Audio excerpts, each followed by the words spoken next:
21 orders going out on eBay for $522, and then we got 5 orders on Poshmark along with that. So let's get to pulling these orders, guys. What's going on, everybody? My name is Marcus. Welcome back to another video.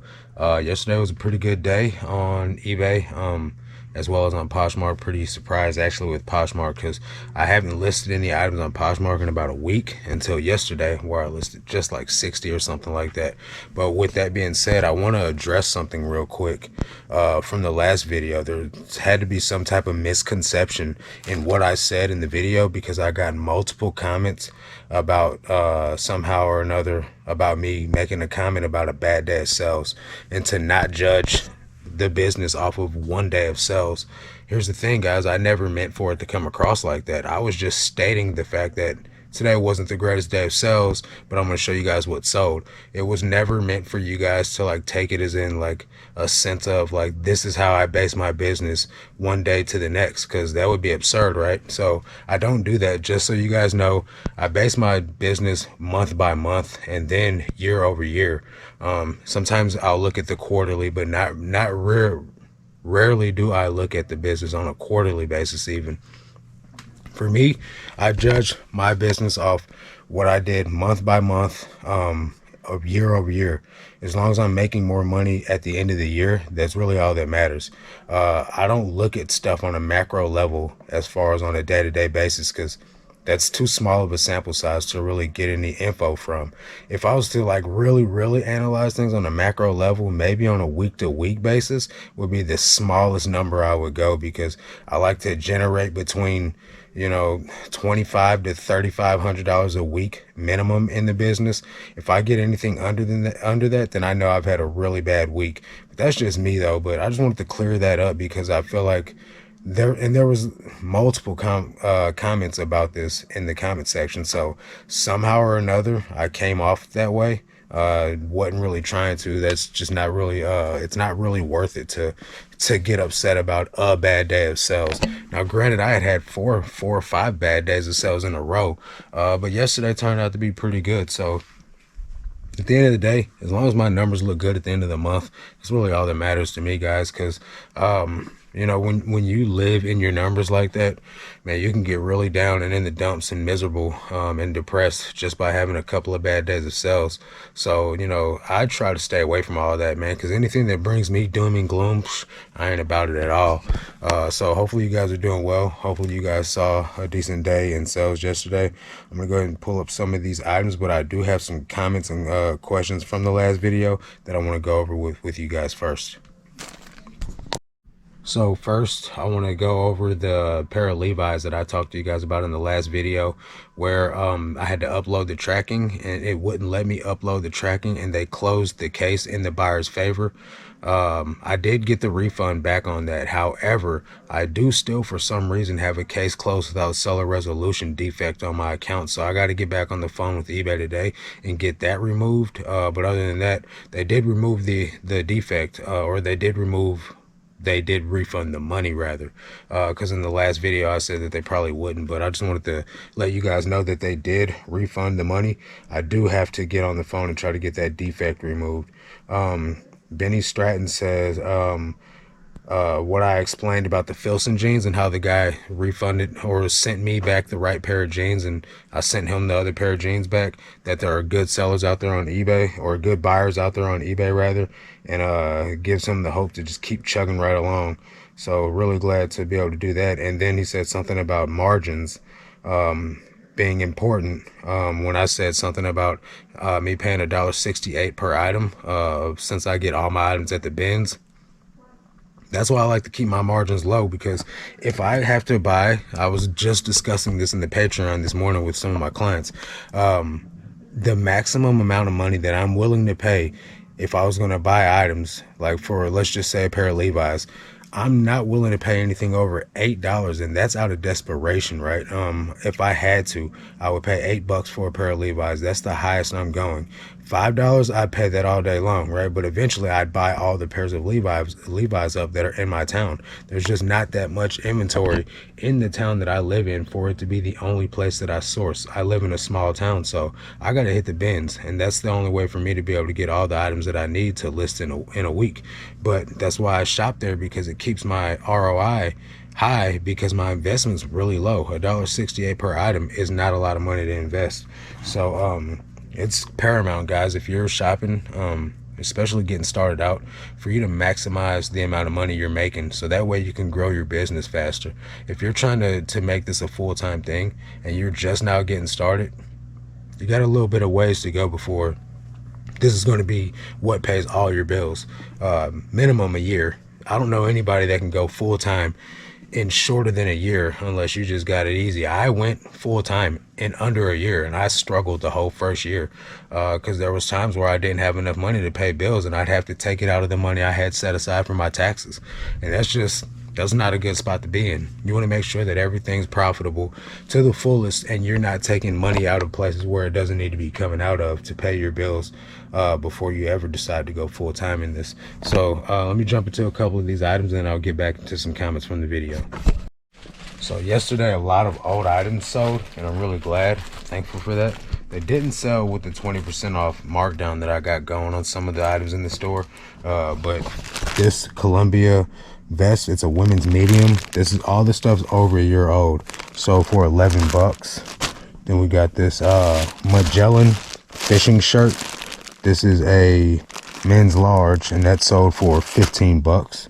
Then we got this Aeropostale t-shirt, men's extra large, that sold for 12 bucks. Then we have this vintage 24-hour fitness crew neck sweatshirt. That is a men's 2XL, that sold for a best offer of 10 bucks. We got this vintage top stitch sweatshirt. It's got like fall stuff, like autumn influenced embroidery on it. Large, sold for 15 bucks. We got this Wild Fable, says Cali on it, sweatshirt. Not awesome. Sold for $9.60. That's a women's medium. So really glad to be getting rid of some of these old year-old items without giving them away at too low of prices, to be able to still make a little bit of cash off of them. So let me get into another comment from this video. Someone was saying something about the price of the Husky shelves went up and the quality went down. Which shelves do I recommend right now? So I never use Husky shelves. I used to use these Cobalt shelves, which they've actually kind of gone down in price, but the quality has stayed the same. You can get one of these for about, I think it's about $250. But you know, after a while I was just like, I don't really need to keep spending that, and I started buying these Sam's Club ones, and I've got quite a few of these now. I got like 6 or 7 of these, and they're $100 each, and they work just fine. They don't fit nearly as many items, but for the size of 2 of them, I can fit, well, this is a little bit shorter than 2 of these put together, but I could fit just as many items on 2 of these as I can, you know. Well, the price difference, you know, comes out to be $200 versus $250 for one of these. And I could fit more on 2 of these than I can on one of these Cobalt ones, if that makes sense.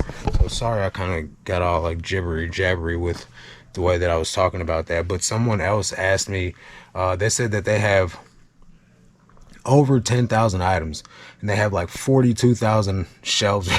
42,000.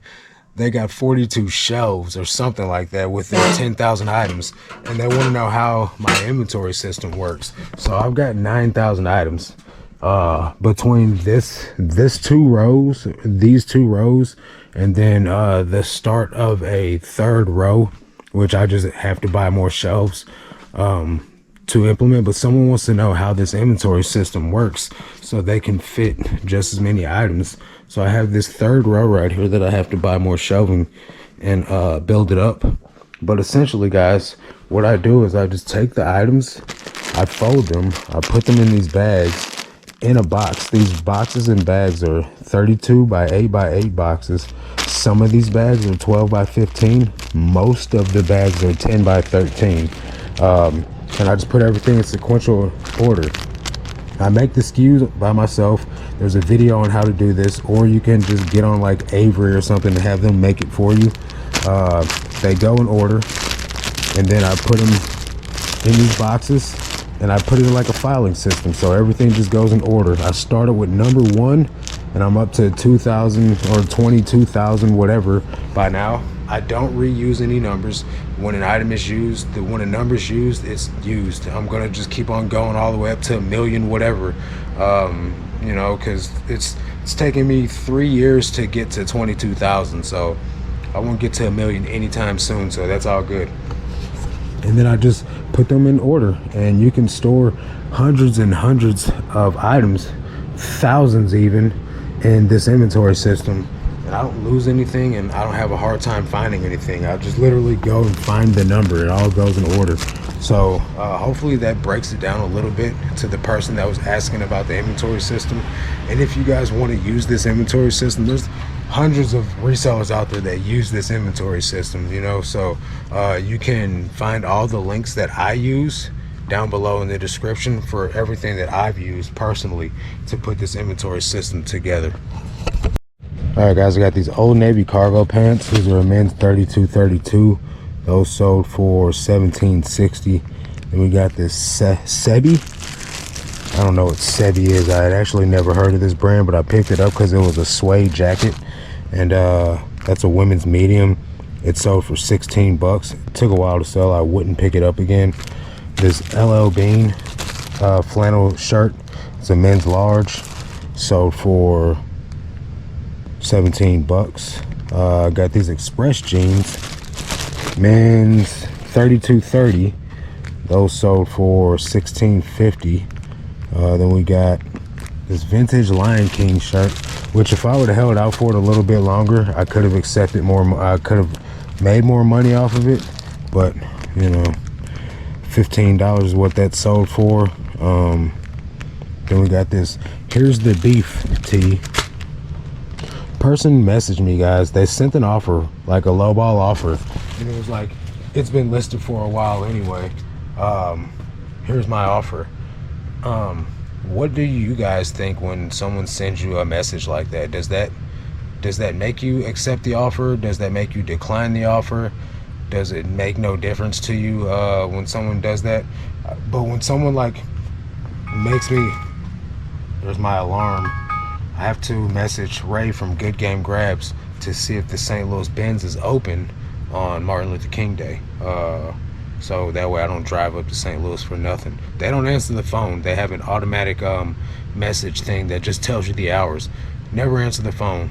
Only have the message thing about the hours. And there's never anything on an update about the holiday schedule. So anyway, but with the t-shirt, do snarky messages make you take offers, or does it make you decline offers? I've heard people say that it makes that they decline offers when someone sends them a snarky message with the offer. Me personally, I didn't accept the offer. I declined it, and then he finally messaged me and asked me what was I willing to take, and I took a $15 offer on the shirt plus shipping. Got this vintage Mardi Gras shirt. It's a New Orleans Mardi Gras shirt, single stitch, men's medium, sold for 25 bucks. Got this Levi's women's utility jacket. It's a extra large, and it's sold for 20 bucks.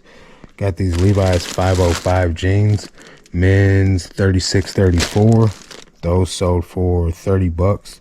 Got these Old Navy jeans, men's 34-34. Those sold for 20 bucks. Got this Avenge 7-fold full zip hoodie. I had it listed for 45. I sent out a 20% off offer, and it sold for 36 bucks. We got this Territory Ahead button-up shirt. That is a men's 2XLT, and it sold for $16. 22868. I listed this yesterday, and it sold yesterday, like within an hour. Iowa State Hawkeyes wrestling Nike Thermofit crew neck, and it sold for 25 bucks. And I got one more eBay item, $70.95, Ann Taylor Loft. This is why I use Ann Taylor Loft all the time, as a brand that's not the most optimal of items to pick up. However, you can sell it for a lot of money, although this did not. $70.95. I used to pick this stuff up as a filler because it would fill the items that I needed. $70.95. It would be a listing for me on a day that I needed 90 items every day in my store. What did I just do with the phone? But it only sold for $9.60, and this thing has been listed for almost 2 years now. So definitely not the most optimal of items. 90 a day. 90 a day is challenging, guys. When you're trying to, list that many items a day, you're not going to be able to find, I mean, at least I wasn't able to find items, especially at that point in time. I had no limit. There was no cap on what I would pick up, right? If it would sell for $10, I would still pick it up.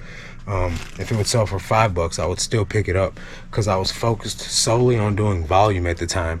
Now, the point of business that I'm at now, the lowest item I'll pick up, I get this question quite frequently too, is I'll pick up t-shirts that I'll list for $15, and I will take offers on those.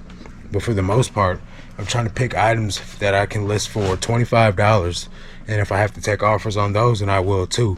But the minimum that I'm trying to put items in my store for is $25. Now, that doesn't mean that sometimes I won't list a $20 item or something like that, but the majority of my items I'm trying to pick up are $25 and up on average. So those Ann Taylor Loft items don't meet that mark. A lot of the items that's in my store that are older don't meet that mark. But that's why the most recent of the sales that you guys saw in the last 5 or 10 of them, the sales price got a little bit higher on them, because those are newly sourced items where they sell for much more money. But let me get into these 5 orders from Poshmark. Vendu, there's a 25% off link down below in the description. You guys can get off your first month if you want to try cross-listing. Yesterday, I did put like 60 more items on Mercari and Poshmark. Sold 5 yesterday on Poshmark, which is pretty good. Mercari's only got like 300 items on the store right now, so I don't expect that to start picking up anytime soon, because I'm not like going out of my way to like promote or to put really top quality products on there. I'm just listing whatever I'm listing on Poshmark at the same time on Mercari. So it's not really like going through a cycle of I gotta list the best stuff first. Maybe I would have better luck if I was, but that's not the way I rock. All right, so I'm gonna pull up these items and I'll show you guys what's sold on Poshmark. Got a Ralph Lauren button-up shirt, men's medium, sold for $20. We got this American Eagle men's t-shirt, a large, sold for $12. Got this Washington University St. Louis School of Medicine sweatshirt. That's a men's extra large, and it sold for $20. We got this what is this, American Eagle t-shirt. This sold for, oh sorry, American Eagle t-shirt. This is a men's extra large, and it sold for $12. And then I have one other item that I don't have here. It's an Aerie brand t-shirt, sold for $12. It's a women's large. That's what it looks like. It's got this heart graphic with like some mountains and a lake and some crap like that. But it's at my house, so I gotta go get that, which is unfortunate because I meant to grab it before I left and slipped my mind. But that's what happens, man. It's life, I'm not perfect. So hopefully you guys are doing well. It's raining here. Hopefully you guys are staying dry where you're at. That's gonna do it for this one. Catch you guys on the next one. Until then, let's make this cash, guys. Peace.